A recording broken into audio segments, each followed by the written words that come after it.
Los embargos hipotecarios suben hoy como la espuma. Yo podía firmar un decretos de foreclosure quizás 3 a la semana, 3 o 4 a la semana. ¿Y ahora? Ahora firmo de 75 a 100 a la semana. Una impresionante cifra. Decenas y decenas de casos se reciben en las cortes y son vistos por un juez en solo 1 hora y media cada semana. 1 hora y media porque el juez lo apresuró un poquito. Otros casos llevan más tiempo que otros. Y prácticamente en 60 segundos toma una decisión. Jamás me imaginé que esto sucedería, yo creo. La mayoría de los foreclosures procesados, según la jueza Margarita Esquirós, pertenecen a un determinado periodo. Son hipotecas que se firmaron entre el año 2004 y 2007. Significante es lo que vive el condado Miami-Dade. La cifra de embargos hipotecarios es alarmante. Se habla de un 15% de aumento en comparación con el 2008. Hay muchas propiedades que se compraron para investments, hay muchas propiedades que son homestead, pero honestamente casi todos son refinanciamientos. El pasado mes de marzo, más de 3,000 medidas presentaron los representantes de los bancos contra los propietarios. La última llamada que... Propietarios como este, un padre de familia, por mostrarles un ejemplo de esta trágica realidad que se vive actualmente en Estados Unidos. Yuri Pérez está casado y tiene 2 hijos de 4 y 11 años de edad. Como trabajador independiente no pudo continuar con los pagos de su casa cuando comenzó la crisis económica. El trabajo empezó a decaer y ya las entradas eran totalmente reducidas hasta menos del 50%, ¿no? Y como le decía yo a los bancos que me llamaban, bueno, o comen mis hijos o pago mis deudas. El subprime lending fue el que causó, yo creo, el problema.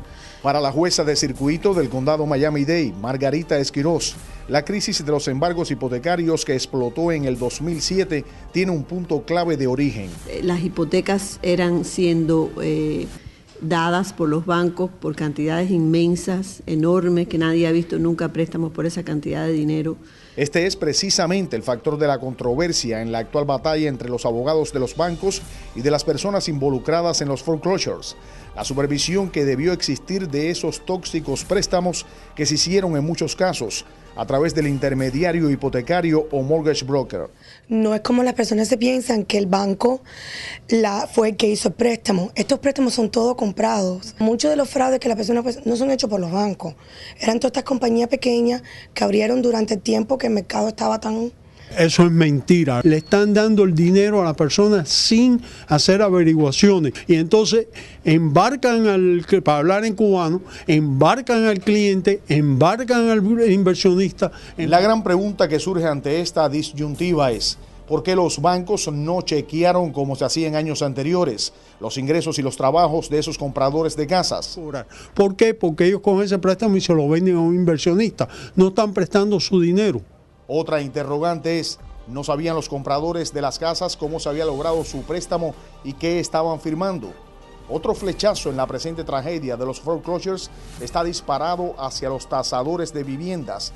¿Cómo las valoraban? Las valoraban a una cantidad mucho mayor de lo que la propiedad eventualmente valió, porque entonces empezaron a bajar de precio.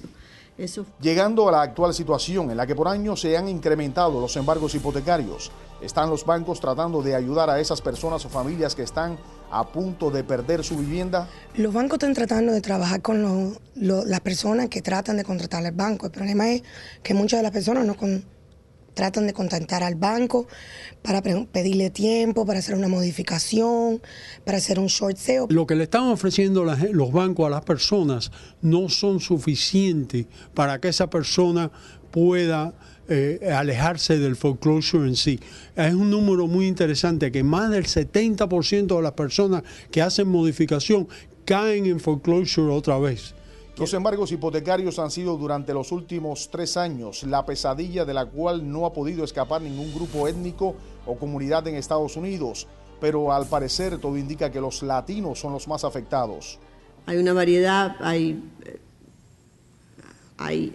americanos muchas veces, pero hay muchos latinos y latinos de diferentes países. Dentro del estado de la Florida, el latino tiene mucho más foreclosure que el negro, que el americano, que el judío. Un dato interesante en toda esta situación es que esta principal sala de la Corte de Circuito del Condado Miami-Dade fue construida en los años 30 cuando había una recesión.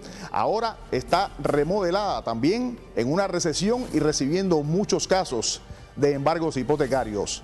Con la ley y para la ley, Alberto Tavares.